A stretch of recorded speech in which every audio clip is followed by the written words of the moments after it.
Thank you, everybody. Thank you. Thank you, Governor.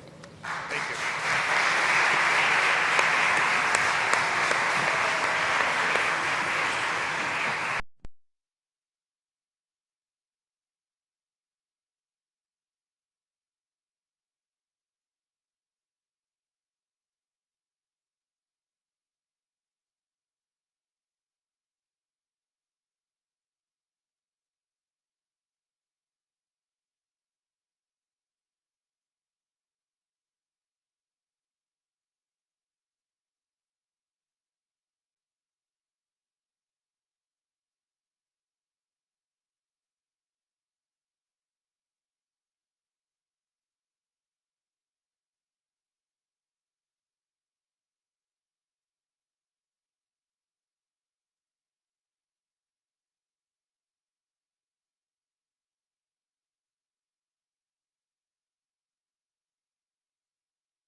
Power to do so in any way, shape, or form. 215 is which one? It would, Senate I Bill got- 215 would repeal all the concealed carry permits, background checks, etc. Look, this bill has been passed by the General Assembly in an overwhelming vote, and I signed it into law, and it's going to go into effect. The problems that we've talked about don't arise from that particular bill. The problems we are seeing, are violent offenders who continue to be out among us, and they need to be locked up. It also, again, is young people, as the prosecutors pointed out, the chiefs pointed out, this age is getting younger and younger and younger. So, we should not be, we can debate that bill, and we can talk about it, and people can have reasonable differences of opinion. But the reality is, we need to go and do the things that we know every single day that will make a difference, and things that we can get them done. And these are things that, all the things we've laid out today are all things that we can do. And I would also love law enforcement here to weigh in on, do you think Senate Bill 215 will exacerbate this gun violence issue? As the governor said, Senate Bill 215 doesn't change the scenario that you gave to begin with, of the illegal sale of a handgun or any type of firearm to a child or to someone who's under disability or a straw purchase or anything like that.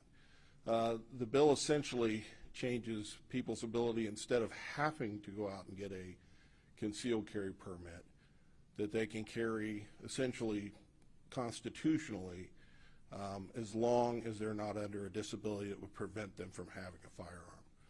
So in that sense, to answer your question, it's not really putting new laws on the books or taking any off the books as far as us dealing with people who are carrying weapons illegally and using weapons illegally. As for the future of any of that, I can't predict that. Like anything, we'll monitor it and we'll watch it. And if we see anything that seems to be a problem, we will certainly contact the governor's office.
You mentioned the homicide on Clifton Avenue where the young woman tragically lost her life. I believe that was on May 1st.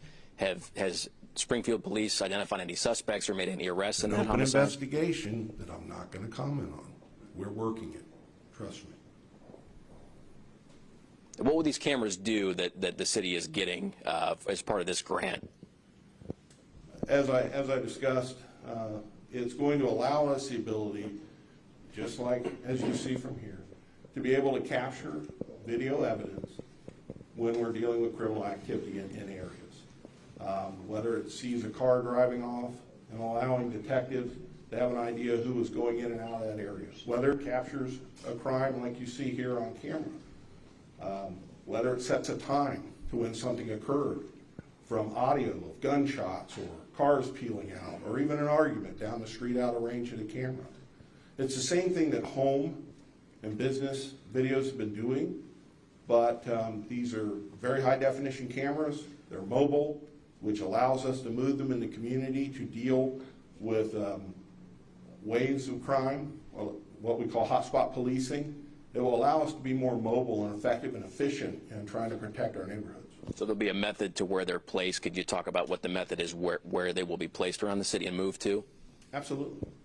Absolutely. And we'll use best practices, and we will also rely on our other partners in law enforcement who have used some of these systems to see what they're doing and what works with them.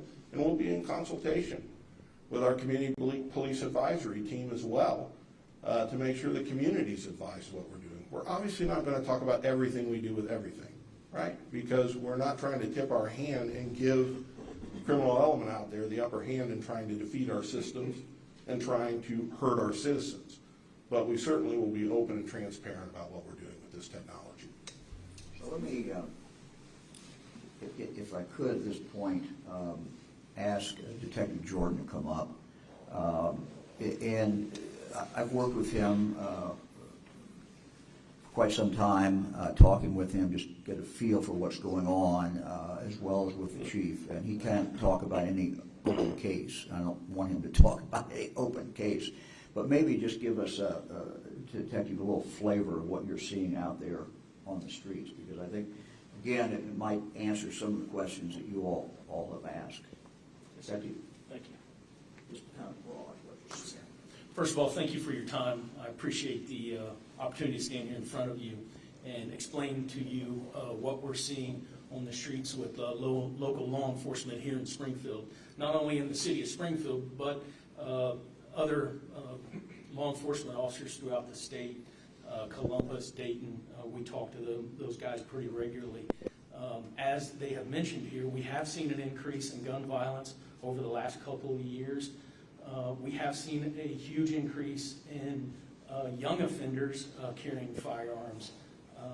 For instance, I've had cases, kids as young as 13 and 14 years old being armed on our city streets and shooting up people's homes. I think it's a problem for each and every one of us, and it's something that we here at the Springfield Police are working tirelessly to try to stop on a daily basis.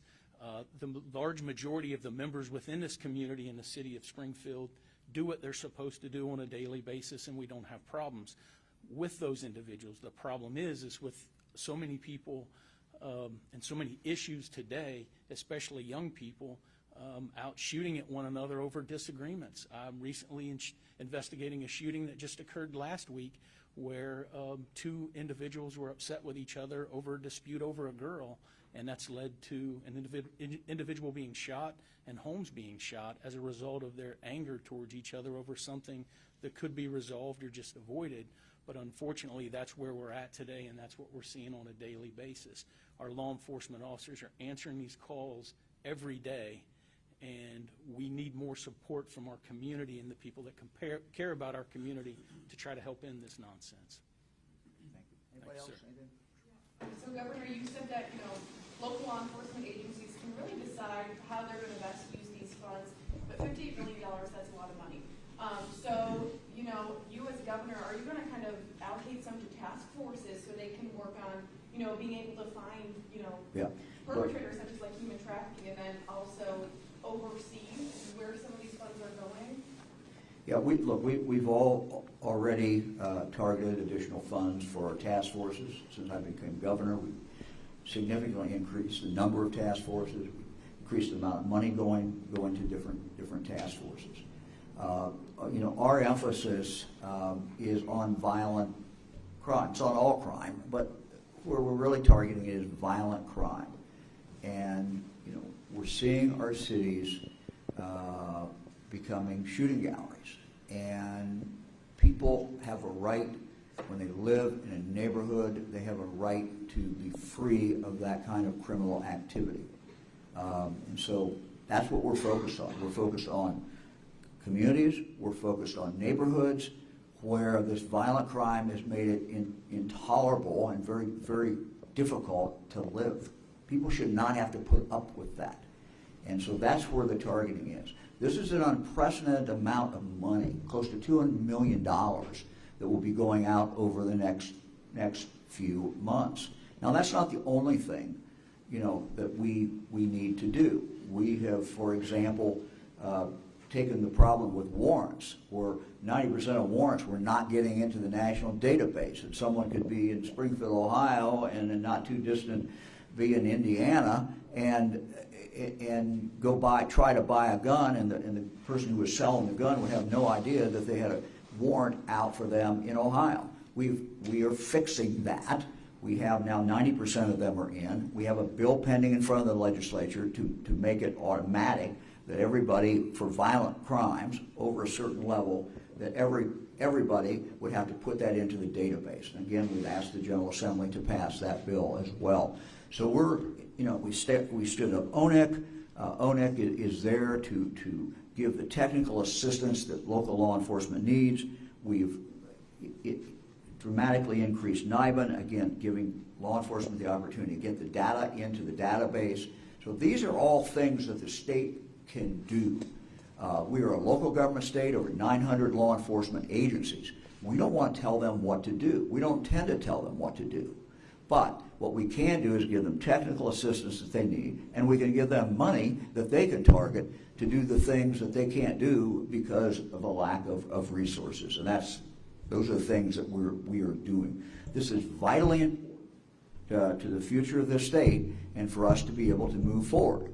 One of the things that I talk a lot about is our goal for every Ohio citizen to be able to live up to their God-given potential. You can't live up to your full potential if the place where you live is a shooting gallery and where guns are being shot all the time, and you worry about your kids being out on the street. That's wrong. These people have a right to live in their neighborhoods and live in peace. What do you see is the reason for this lawlessness? I mean, is it economics? Is it the availability of guns? What is it? Look, I'm not a sociologist, and your guess is just as good, it may be if not better than mine. We are seeing these things. What I can tell you is that while we've seen an increase in the amount of shooting that's taking place, the basic fact remains that it is a small number of the criminal element that is committing most of the violent crime. That was true when I was a county prosecutor a number of decades ago, and it's true today. We did a study when I was the Attorney General. We went back to mid-1970s, looked at all the felonies, convictions in the state, looked at the violent ones, and what we found is, in regard to violent offenses, that the vast, vast majority of them were committed by a small number of the criminals. So targeting the violent criminals is the way we deal with this problem. Thank you all very much.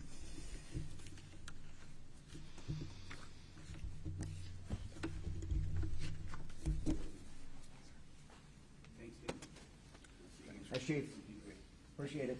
Appreciate it very much. Thank you. Thank you very much. Thanks, sir. Appreciate it. Thank you.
how is why leading to the two cameramen and how quickly is feeding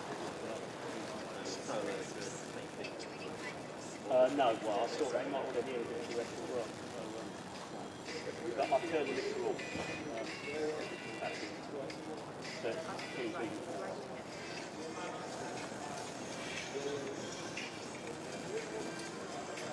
and is there the only big